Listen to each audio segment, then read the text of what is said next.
So we're finally outside in the garden, and it's looking kind of decent, not dead and dry because of the summer.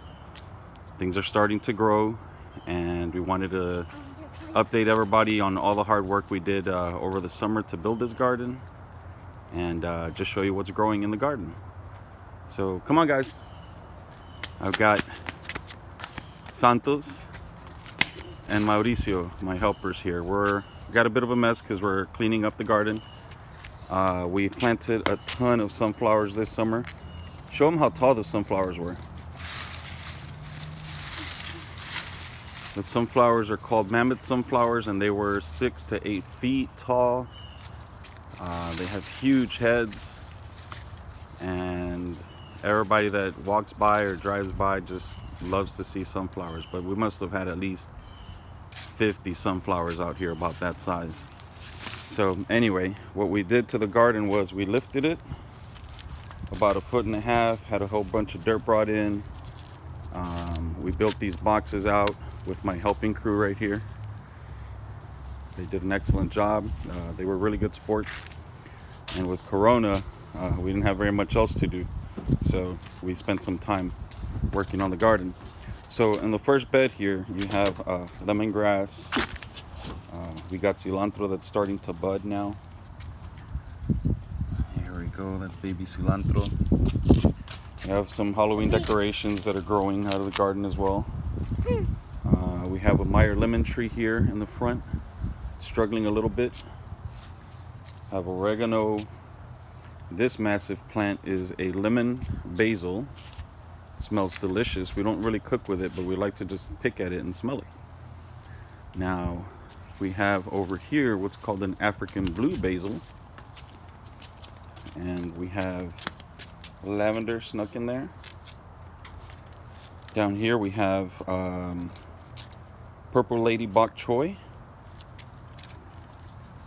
Sorry, I'm recording off the phone and don't really know how to zoom in. Well, the bug got to that one. Well, we got all these pretty little purple lady bok choys. The regular bok choy is this one. Good job. This is the stuff you'll catch at 99 Ranch. It'll turn into a big fat head. Right now it's still baby bok choy if you want to pick it. Next to that, these little red leaves here are all beets, and I'll show you what they start looking like with another patch that we have going. So growing all this basil, they turn into these big massive plants if you don't take off all the little flowers on it, but it attracts a ton of bees. And then we have peppermint or spearmint, and then we have regular mint of some sorts over here. Dad, you missed the papayas. Hang on, we're not doing the papayas yet. We'll get there. We got more mint. We have gardenia trees. We've been struggling with our little dead peach tree right here. And this one here is called elephant basil because, no, lettuce basil, because the leaves become as big as pick a big leaf, as big as a piece of lettuce that you can wrap. So look at that leaf. Put it close to your face so that you can see how big it is. So that's how big that is there. And then we pulled out a whole bunch of radish stuff. It's just to cover the dirt, make sure the weeds don't grow. And there you go. There's a big radish there too. Put it close to your face so they know how big it is. This is my feral child as well. He doesn't like wearing clothes. We're lucky we get him to wear shorts and underwear sometimes. Okay. So it's a pretty busy bed. We have a ton of different other plants here, primarily kales. I just pulled all the radish out, and in here we have daikon radish somewhere. I'd like to see if we can find a really pretty one for you. Anyway, when I see it, I'll point it out. There we go.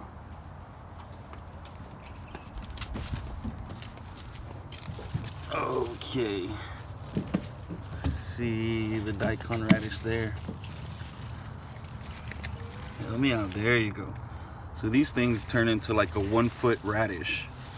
They're really thick and very delicious to make radish cakes with.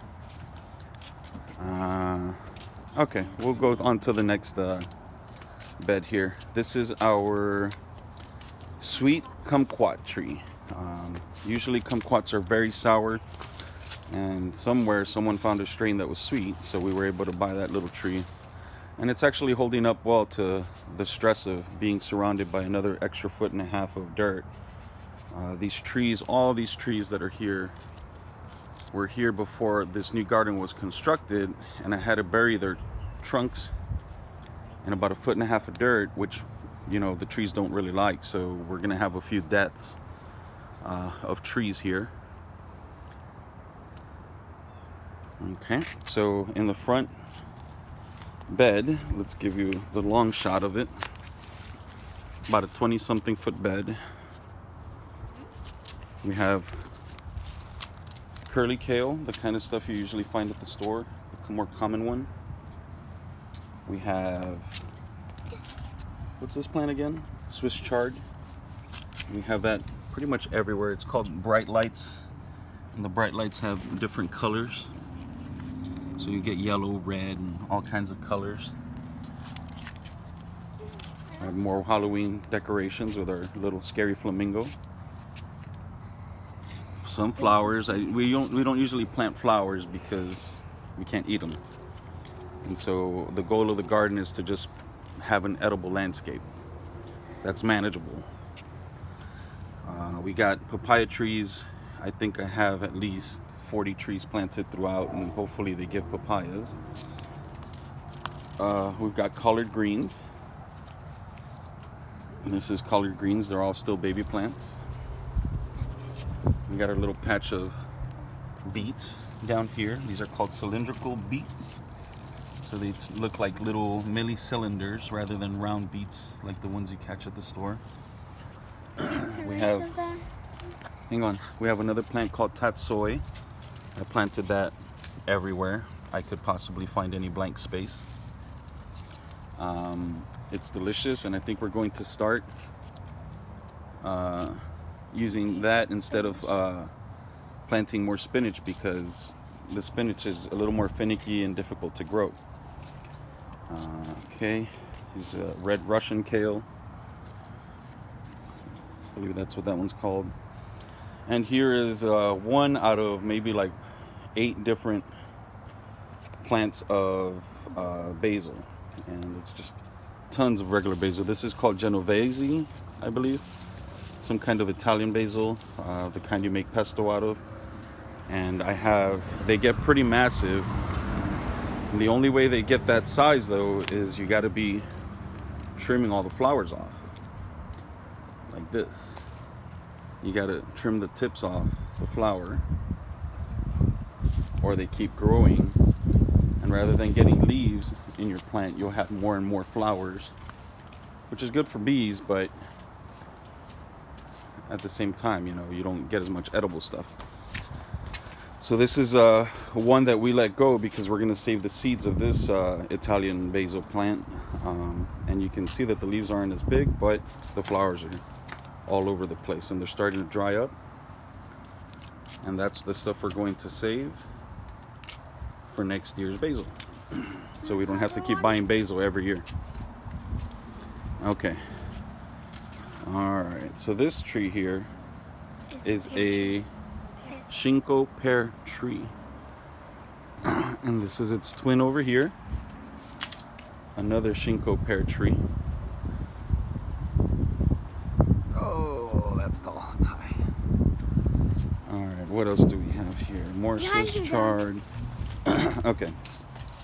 Down here we planted what's called, I forget what it's called. But it's from the, it's in the Brassica family. This is our guayaba tree. Now, guayabas are like the favorite thing in this household here. It was a tree that died one of these winters with a hard freeze, and out of the root we got this many trees, something like 5 or 6 mini trees, and we must have had at least 80 to 100 of these guayabas here, the big green ones. And usually they get about double this size. We must have had at least 80 to 100 of those. But this is the last one left. Don't break it off now. We gotta let that grow. Okay. Here we have the persimmons tree. I think they're called Tanehashi of some sorts. I'll have to look it up. I might be think of some of an African American author here. Okay, so there's more persimmons. The Fuyu persimmons are in the backyard, but it's nowhere near as mature as this tree here. Okay, these are all over here. Baby Chinese cabbage, and that will turn into these huge cabbage heads. So I'll have to thin that out. This is all radish. Okay. And okay, there's another papaya tree in the front. Another papaya tree in the corner of that bed. Papaya, the boys want to show how many papaya trees we got. More papaya trees. And then we got more papaya trees in here. And this bed is full of different broccoli plants. Romanesco, Calabrese, De Chico. Alright, so that's pretty much it for the front garden. All the plants start getting a little redundant. But we planted a lot of kale because the chickens we now have, I thought would like all kinds of plants, but they're pretty picky. They love kale and they do not like radish, so I got to start taking the radish out of the garden. And thank you for joining us, and we'll leave you with these pictures of these pretty flowers. Have a good day.